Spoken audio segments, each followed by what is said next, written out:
વડોદરા શહેરની જુડવા દીકરીઓ કે જેણે આંતરરાષ્ટ્રીય સ્તરે દેશનું નામ રોશન કર્યું છે તથા તેઓ ખોખો પ્લેયર સહિત એથ્લેટિક પણ છે અને પોલીસ ઓફિસર બનવાની ઈચ્છા ધરાવે છે. મારું નામ નિહારિકા કુમાર કળંબે છે. અમારી બેન છે, ટ્વિન્સ છે અમે બંને. આનું નામ નિયતિ કુમાર કળંબે છે. અમે 9th સ્ટેન્ડર્ડમાં છે. કઈ ગેમ રમી રહ્યા છો? અમે ખોખો, લંગડી અને એથ્લેટિક્સ 3 ગેમ રમી રહ્યા છે.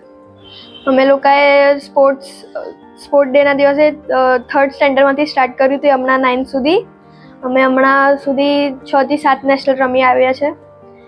ખોખો કર્ણાટક 2 વખત ખોખો રમી આવી છું મેં, કર્ણાટક અને મુંબઈ ખાતે યોજાઈ હતી ત્યારે. લંગડી 3 વખત રમી આવી છું મેં, 2 વખત રાજસ્થાન ને 1 વખત મુંબઈ. અને એથ્લેટિક્સ અમદાવાદ ગુજરાત યુનિવર્સિટી હતું ત્યાં. એવી રીતે 6 નેશનલ રમી છું. અને તમારા બેન? મારા બેન મારી સાથે ટીમ વર્કમાં જ હોય છે. એ બી હમણાં 1 વખત નેશનલ રમી આવ્યા છે. ઘરેથી વધારે સપોર્ટ કરે છે એટલે અમે જાતે જ અમે આગળ વધીએ છીએ. સાજિદ સર છે સ્કૂલમાં, એ અમને પ્રોત્સાહન કરે છે સ્કૂલમાંથી બી વ્યવસ્થિત. આગળ જઈને શેમાં તમને શું ગોલ છે તમારા બંનેનો? અમારો ગોલ છે કે અમે વધારે મહેનત કરીને ઇન્ટરનેશનલ રમવાનો ટ્રાય કરીશું અને અમને પોલીસ ઓફિસર બનવાનું ગોલ છે અમારો. દરરોજની અમારે 5:30 થી 7 સુધી અમે એવી રીતે 2 કલાકની પ્રેક્ટિસ હોય છે. એવું ઘણી વખત થાય છે. સિલેક્શનમાં અમે સાઈનું સિલેક્શન આપવા ગયા હતા ત્યારે કર્ણાટકનું સિલેક્શન હતું. ત્યારે મારી બેન સારી રમી હતી ત્યારે મારું સિલેક્શન થઈ ગયું હતું. એ રીતે સિલેક્ટર જે મહારાષ્ટ્રથી આવ્યા હતા એ બી કન્ફ્યુઝ થઈ ગયા હતા, એટલે પાછી અમારી વચ્ચે મેચ કરાઈ હતી. એ રીતે ઘણી વખત અમારી સાથે ફની મોમેન્ટ. તમારા બંને વચ્ચે બી અંદર કોમ્પિટિશન થાય? હા, એથ્લેટિક્સમાં થાય છે કોમ્પિટિશન કે આનો ટાઈમિંગ વધારે હોય છે, મારો ઓછો થાય છે. હમણાં એ સ્પોર્ટ્સમાં આવીને ખોખો, એથ્લેટિક્સ અને લંગડી રમી રહ્યા છે.